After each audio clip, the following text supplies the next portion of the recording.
Oswald entered his 10th grade year at Warren Easton High School in New Orleans in September of 1955.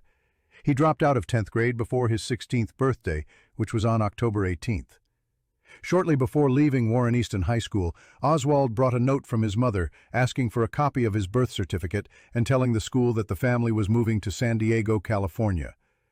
After leaving Warren Easton High School, he used a false affidavit written and signed by his mother, which said that he was 17 years old, which was the minimum age to enter the Marines. This, of course, was a lie because Oswald had really just turned 16 at the time. Somehow, the Marines found out about Marguerite's fraudulent affidavit and rejected Lee's enlistment. Marguerite told the Warren Commission that Oswald spent the next year reading and memorizing the Marine Manual in anticipation of joining the Marines once he turned 17. Oswald worked as a messenger at Two Jacks Shipping Company from November 10, 1955 until January 14 of 1956, according to the Warren Report. Oswald then began work at J.R. Michael as an office administrator in January of 1956, but he only worked there briefly. After J.R. Michael, Oswald worked at the Fisher Dental Laboratory for a few months, until ultimately leaving for Fort Worth in July of 1956, 3 months before Lee was eligible to join the Marines. But the Warren Commission testimony of Robert Oswald, Lee Oswald's older brother, does not confirm the timeline of Lee Oswald's employment according to the Warren Report. When Robert arrived in New Orleans on July 15 of 1955 to visit his brother and his mother, he said that Lee was working at an export firm, which is another way to describe what Two Jacks did, but that would mean that Robert Oswald was off by 4 months compared to the timeline that the Warren Report said Lee Oswald actually started working at Two Jacks. Frank D. Benedetto, Oswald's former supervisor at Two Jacks, told the House Select Committee on Assassinations that, quote, Oswald worked at Two Jacks for a year to a year and a half, so his supervisor thought that Oswald worked at Two Jacks for 12 to 18 months, whereas the Warren Report says that Oswald worked at Two Jacks for a little more than 2 months. In 1955, just like today, all workers under the age of 18 were required to obtain a work permit from the Louisiana Department of Labor. Oswald did get a work permit when he was working at the Dolly Shoe Store, but the FBI says that the Department of Labor did not have any work permits on file for his work at Two Jacks, J.R. Michael, or Fisher Dental Labs. As a company that was a customs broker handling international shipments, Two Jacks was required to have all of their employees authenticated by the United States Customs. After the assassination, the FBI visited Doris Nakari, who was the head of the Export Control Section within the U.S. Customs and was responsible for the broker-employee authentications. Miss Nakari said that she had no file on Oswald and did not otherwise remember him. Now, you may not believe this, but all of the payroll records for Oswald at Two Jacks have disappeared. There is a W-2 for Oswald in 1955 for Two Jacks, but it doesn't list any of the dates of employment. And there are 2 handwritten payroll ledgers that the FBI says Mr. Two Jacks provided to them. It's not possible to know who actually made these handwritten ledgers or when they were created. These ledgers are the only thing that was relied upon by the Warren Commission to determine the exact dates when Lee Harvey Oswald worked at Two Jacks. Soon after his employment at Two Jacks, the Warren Report says that Oswald went to work for J.R. Michael briefly, but they don't say for how long. But the Warren Report says that he started working there in January of 1956, right after he left Two Jacks. J.R. Michael was a shipping company, just like Two Jacks, and it was located 1 floor below in the same building at 442 Canal Street. But according to Oswald's former supervisor, Frank Benedetto, Oswald never worked at J.R. Michael at all. Frank Benedetto said, quote, he couldn't have worked there. I was very good friends with Nick Massa, the manager of J.R. Michael, and I was in his office nearly every day. We often went to lunch together, and we were good friends. If Oswald had worked for Nick, I would have known it. Frank Benedetto also calls into question the time of year when Oswald quit at Two Jacks. He remembered it was hot outside at the time. This does not seem to match up with Oswald leaving Two Jacks in January of 1956.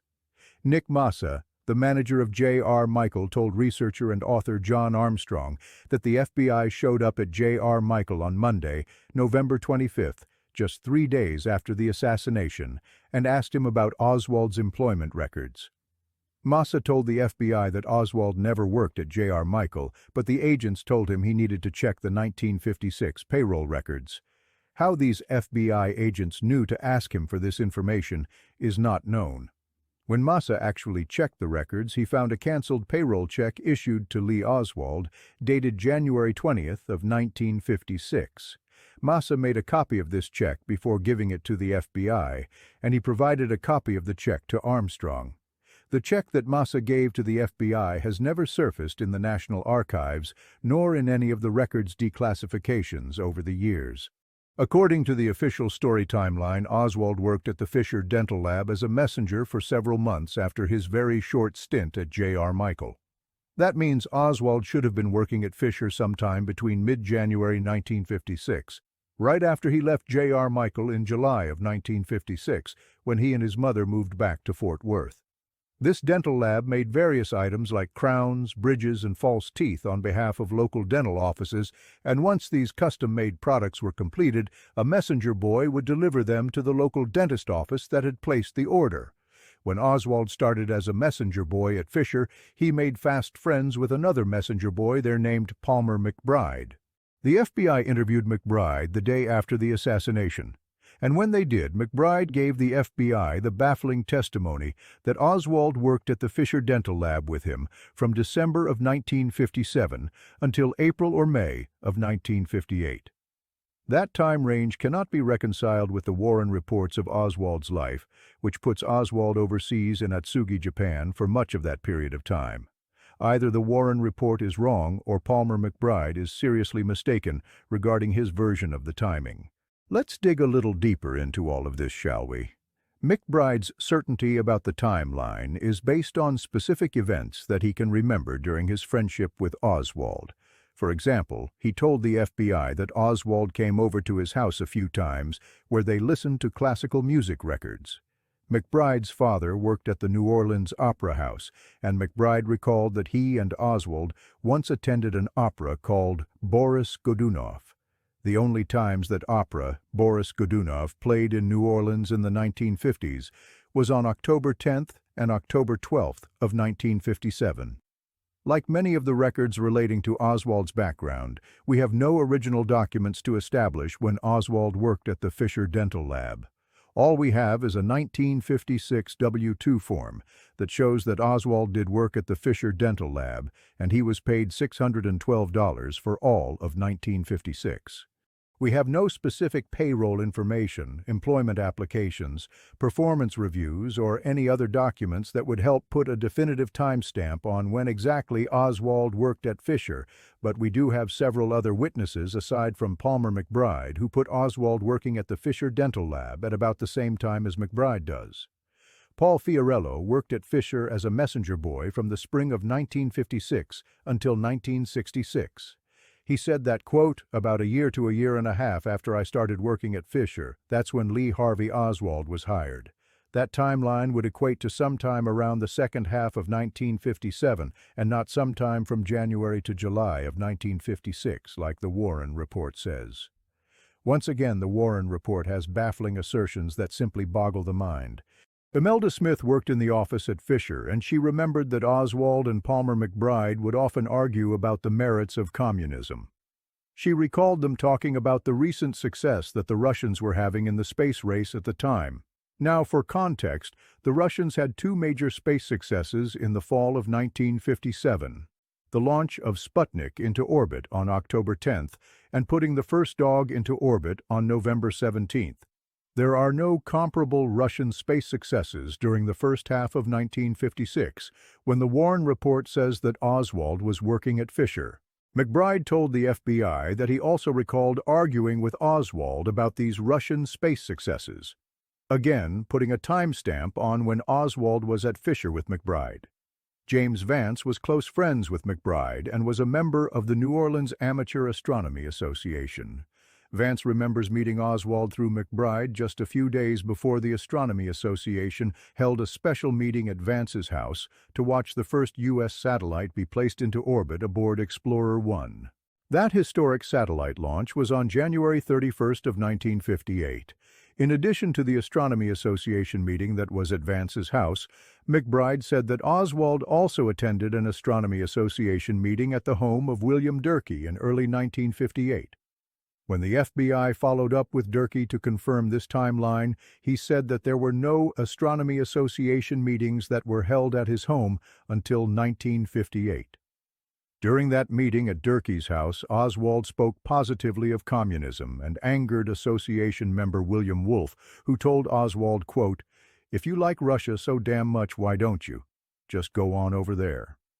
When Wolfe was interviewed by the Warren Commission, he asked if he knew Oswald in 1955. His response was, quote, "1955?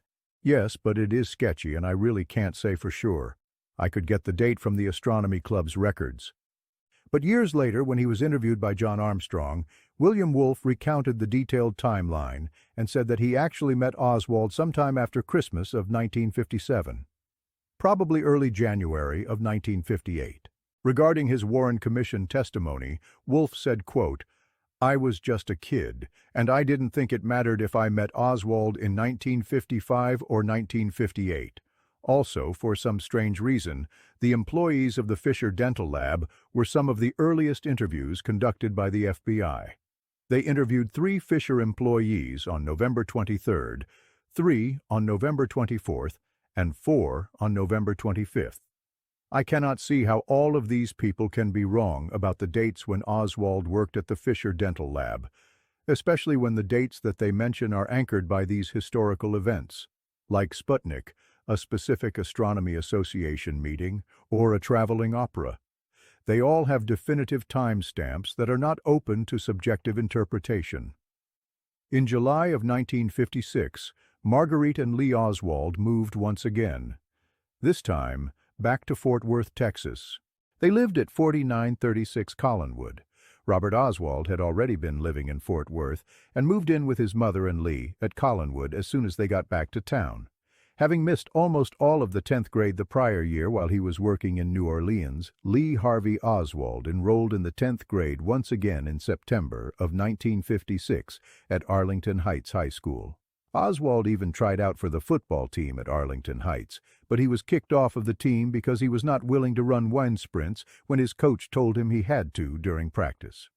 According to school records, Oswald dropped out of the 10th grade at Arlington Heights High School on September 28, 1956. Oswald turned 17 on October 18th of 1956, which finally made him eligible to join the Marines, so long as he had the parental permission. He got that permission from his mom, and on October 24, 1956, Oswald signed his Marine Corps enlistment contract, bringing his public educational career to an end.